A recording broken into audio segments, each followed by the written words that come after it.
Film restoration, এই film restoration কতটা গুরুত্বপূর্ণ এই বিষয়ে আমরা কথা বলবো আজকে বিভিন্ন অভিনেতা অভিনেত্রী এবং পরিচালকদের সাথে। শোনো, রেস্টোরেশনটা এখন একটু টনক নড়েছে। আমরা গত 40 বছর ধরে বলে যাচ্ছি যে আমাদের ছবিগুলো যদি রেস্টোর না করা হয়, প্রিজার্ভ না করা হয়, সব ধ্বংস হয়ে যাবে। মানিকদার ছবি, মানিকদা মারা যাওয়ার পর academy of motion pictures restoration শুরু করেছিল। পরশ পাথরের নেগেটিভ আমি খুঁজে পেয়েছিলাম ইন্ডিয়া ল্যাবে, আমি যখন মানিকদার উপর ডকুমেন্টারিটা করছিলাম। পড়েছিল, আমি সুব্রত মিত্র মানিকদা ক্যামেরাম্যানকে বললাম, উনি পরশ পাথর শুটিং করেছেন। সুব্রতদা বললেন বলো কি, আমি ওখানে পড়ে আছে, আমি দেখে এসেছি। তো সেটা পাঠানো হলো একাডেমিতে। এইভাবে মৃণালদার বহু ছবি নষ্ট হয়ে গেছে, তপনদার বহু ছবির অরিজিনাল নেগেটিভ নষ্ট হয়ে গেছে, ঋত্বিকদার বহু ছবি নষ্ট হয়ে গেছে, ফলে ওর তরুণ মজুমদারের অনেক ছবি নষ্ট হয়ে গেছে। এখন যতটুকুন রয়েছে ওয়েস্ট বেঙ্গলের যে শতবর্ষ ভবনে আর্কাইভে প্রচুর ছবি রয়েছে।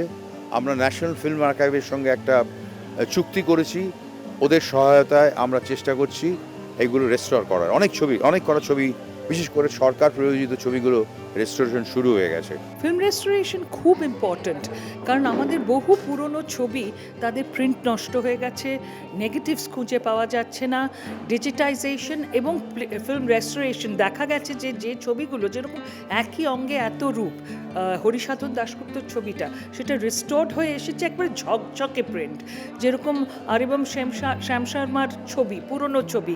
ইট is very very important because it is our heritage and it has to be preserved for the future generation. আমরা তো কেউ ফিল্মে কাজ করার সুযোগ পাইনি, আমরা যখন থেকে কাজ করা শুরু করেছি তখন ডিজিটাল। কিন্তু আমাদের পূর্বসূরি যারা অভিনেতা অভিনেত্রী চিত্র পরিচালক তাদের কাছ থেকে শুনেছি যে সিনেমায় ফিল্মে কাজ করার অভিজ্ঞতাটা সেটা একটা সম্পূর্ণ আলাদা অভিজ্ঞতা। ডিজিটালের সাথে অনেক রকমের সুবিধে হয়েছে, কিন্তু পৃথিবীর অন্যতম শ্রেষ্ঠ ছবিগুলো যেগুলো ফিল্ম আর্কাইভ পড়ে রয়েছে সেগুলো সত্যি আমাদের দেশে যেটা অন্যতম একটা জিনিস আমরা পিছিয়ে থাকি, যে জিনিসটাতে সেটা হচ্ছে যে কোনো রেস্টোরেশনের কাজ।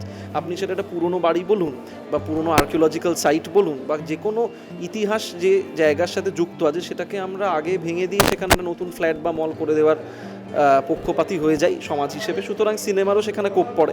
এরকমও হয়েছে কলকাতাতে বা ভারতবর্ষতে মার্টিন স্করসেজির মতন একজন আমেরিকান পরিচালক, তিনি এসে সত্যজিৎ রায়ের ফিল্ম রিস্টোর করে গেছেন, অথচ আমরা সেটা নিয়ে বদার হই না।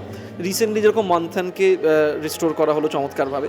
সুতরাং সেটা যদি সত্যি করা হয় তাহলে পরবর্তী প্রজন্মর কাছে কতগুলো কালোজয়ী লোকের সৃষ্টি যেভাবে থেকে যাবে, সেইটা আমার মনে হয় সেটা অপরিহার্য, সেটা করা তো অবশ্যই উচিত। একটা জাতি চিহ্নিত হয় তার শৈল্পিক কাজ দিয়ে, সুতরাং সেখানে যে সিনেমাগুলো তারা যদি ক্যানে হয়ে ডিসকালার্ড হয়ে যায়, ফিল্ম নষ্ট হয়ে যায়, সেটা প্রচণ্ড দুঃখের একটা বিষয়।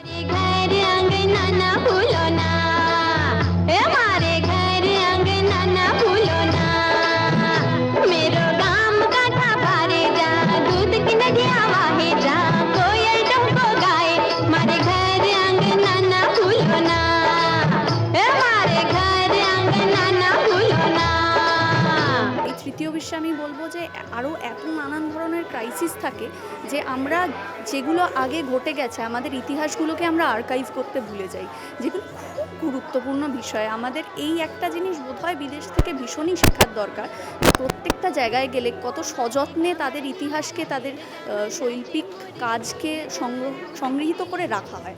কাজে সেটা আমাদের যেহেতু খুবই পুয়োর, কাজেই একটু হলেও যদি ফিল্ম রেস্টোরেশনের কাজ আবার হয় এবং যেগুলোকে আমরা লেজেন্ডারি সিনেমা ভাবি সেগুলো যদি আবার দেখানো হয়, তাহলে পরবর্তী প্রজন্ম কিংবা আমাদের প্রজন্মের কাছেও অনেকগুলো এরকম কাজ আরও উঠে আসে যেগুলো দেখে আমরা ইন্সপায়ার্ড হতে পারি।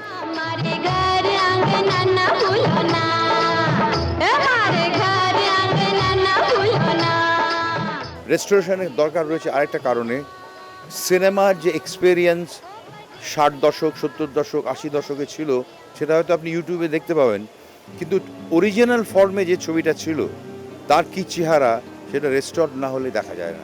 ফিল্ম রেস্টোরেশন এটা কিন্তু খুবই গুরুত্বপূর্ণ, কারণ কি এখনকার জেনারেশন আমাদের আগের পরিচালকদের সিনেমা কিন্তু দেখতে পেত না।